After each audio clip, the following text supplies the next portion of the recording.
Dr. Zelania Allen, President and CEO of the National Entrepreneurs Association.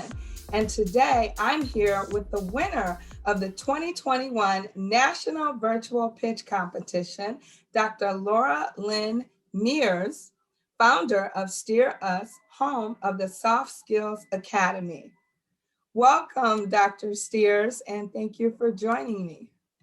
Thanks, Dr. Allen. It was just really exciting to be part of the organization, part of the competition, and to get a chance to see what everybody else was doing. And then only in the end to be, as you said, you saw my shock face when we were announced as the winner. So it was fantastic.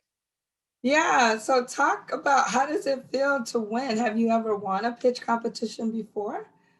No, I haven't won something where I had to create or offer an oratorical presentation where, bragging rights, either pride or prize, was on the line, really since I was a child competing in public speaking contests, and it felt a lot like that.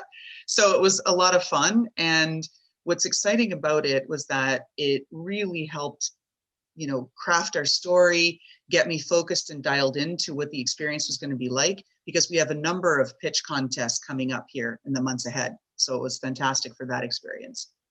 Awesome, wonderful.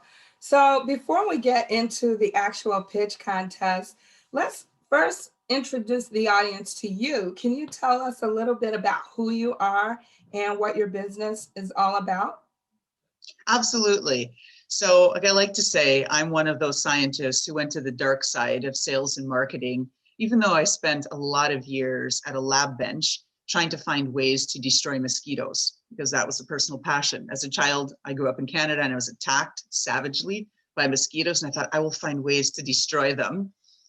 But as I got older, I learned that mosquitoes, many parts of the earth, were creating problems with respect to malaria. So that really started my path towards social entrepreneurism.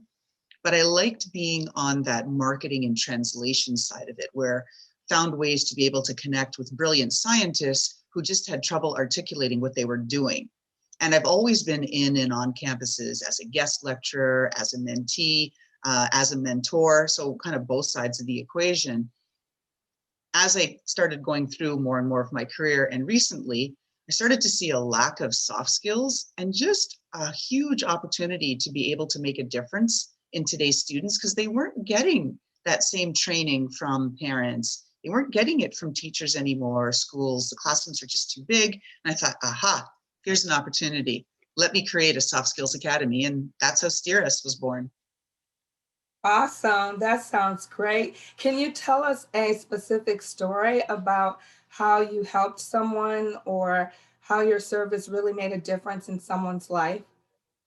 And we're just starting out, but we had one example that I was really excited about.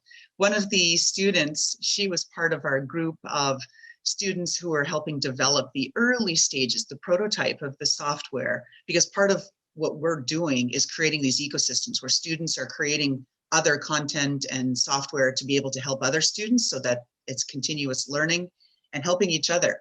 Anyway, she was a part of that. She graduated last year, and it was only just a few weeks ago where she reached out and she told me that she got her dream job. And she said, here's what you need to know. The woman who's hiring me reminds me so much of you. And I told her that. I told her all the things that I learned, what you were trying to do with soft skills, what you were trying to do with people and create a safe space. And she said that just led the conversation in a whole different direction, and she got the job. So she texted me, she said, you have to know. And so I was really excited for her. That's amazing. So, what is your ultimate vision for this business? Like, where do you see it in 5 to 10 years? So we have a grand vision, and I do in particular. If we are successful in the way that I want us to be, then we'd be on the level of LinkedIn Learning, where it's accessible to the business audience who sees how soft skills can change the level of productivity and retention in the workplace, but on a bigger and grander level, where we are the equivalent of Khan Academy, providing highly curated content and access to people who can train students around soft skills, so that every student in the world has an equal opportunity to get those skills and extra bit of training they need to be successful, not just at school, but at work and in life. That's the big goal. We want to be LinkedIn Learning and Khan Academy when we grow up. Incredible. And there's definitely a need for it at this time, especially with all the social media and technology. Do you think that our younger generations are losing soft skills because of all the technology? Absolutely. It's at the level of communication. I mean, you know yourself, you, even if you're virtually, there's certain things that you can do from body language or from engagement, voice, tonal changes. And these students now are coming up in an era where parents, you know, often single family, single parent, the parent is often working a lot of hours. It's just easy to say, here, take the phone, take the iPad, go, go learn, go play on social media. So the student's not learning. Teachers are just trying to be safe and get through these curriculums, which are horrendous and challenging to try to work through. So they don't have time to do the nurturing. And we've come to a place in society where we really are very careful about how we give feedback, how we discipline a child. Now, there should never obviously be anything physical, but you should be able to tell a child or a student in your classroom that you didn't perform at the level that we expected you to. Nowadays, you can't even say that without fearing some repercussion. And that's doing our children a disservice. They need to know how they can improve, they need to know where they're good at, and they need to be encouraged and carried and supported along that path to improvement, not shut down. But we're not doing that either. It's like, okay, no, everything was fine. Here, yeah, you did a great job. Here's a first place sticker. Thanks for coming out. And that's not helping anyone. Wow, that's an excellent point. You have to have the skill set to be able to deliver difficult news because you don't know how people are going to react or how they're going to take it. And we do live in a society now where everybody gets an award because Mhm. nobody wants anybody to feel bad. Um, I see that a lot in, I would say, elementary school with smaller children. That's right. And that's where it starts, right? That's the opportunity to go in and teach these critical soft skills like empathy, you know, coachability, resilience. Guess what? Not everybody wins first place. That's not how the world works. You may or you may not get that dream job. Someone else might be the recipient of it. You may or may not win the NEA pitch contest. Someone else might. Well, you've got to develop those coping skills, and you've got to find ways to be able to learn from the experience and say, okay, take accountability. What could I have done differently or done better? And those are the kinds of skills we're trying to instill at an earlier and earlier age so that children growing up can be more successful in all personal and professional situations. Excellent. So I want to move to the actual pitch competition Okay. now. First of all, how did you hear about it and what made you enter? Well, I was looking around on the internet for pitch contests because they play a really critical role at early stage startups for a couple of reasons. One, they force you to get your story straight, right? And that takes a lot of effort. One of the pitch contests that we've got coming up, you're only allowed 40 words. And to communicate your vision, your company, and what you do in 40 words is extremely challenging. Even me, I'm a ghostwriter, I've published multiple books. That was really hard. And so pitch contests really help with that. They also help, especially as an early stage pre-seed, pre-revenue startup. If you do win, you do get the chance to be noticed. Everybody is always one step away from the person that you need to meet. And opportunities like this are huge, not only with respect to practice, but just networking and visibility and potential access to the people you need to take your business to the next step. So I saw it and thought, I love this idea. This is great. National Entrepreneurs Association. How come I don't know about this? I need to join. And here we are. Well, we should tell everyone what you won. So you won $2,000, a brand new Dell computer. This pitch competition was a partnership with Dell Technologies, which is an amazing company that provides a lot of support to entrepreneurs. And you won a one-year membership to the National Entrepreneurs Association. So can you tell us what you're going to do with the prize package? Well, the new Dell computer, and I've had many in my lifetime, so I'm excited about that. That will become the central computer just for all things related to the finances and all of that of the business and legal stuff. So that stays as a separate and dedicated computer.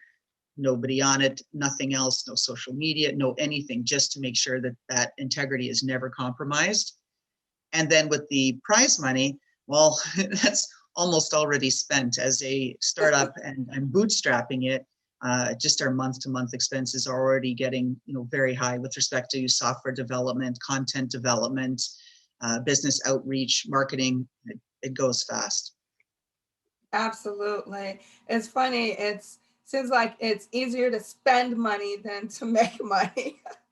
Absolutely. And the NEA, I guess a subscription agreement or whatever, access to the membership for the year. I'm excited about that too, because I'm a huge networker, and my whole philosophy with networking, I always try to get one nugget from whomever I meet, and I try to offer one nugget of value, like if I can, and if the other person is receptive to the idea or wants a nugget from me, maybe they don't, maybe they just want to share their nugget. And that's really the essence of networking, is that if you can keep learning from each of those experiences and interactions, you never know. Like I have people like from my past who are pinging me on LinkedIn now. They're seeing a lot of the efforts that we're doing with Steeris, asking if they can donate to the Soft Skills Academy. Hey, can I help a group? Can I help, send some students through the academy? How do I do this? What do you need from me? And so that kind of thing starts. So you never know. Don't ever discount someone, even 10, 20 years ago. I've got people coming back. It's incredible. So what would you say to someone who's thinking about entering a pitch competition, but they're not sure, maybe they're afraid of public speaking? And that's a real thing. Apparently the numbers are something like 1 in 4 are terrified of presenting in front of other people. Oh, And yes, it's the number one fear in the world. The research that I've looked at, it said that public speaking people are more afraid of it than death. Public speaking was the number one fear, and death was number 4. So yes, it's the thing.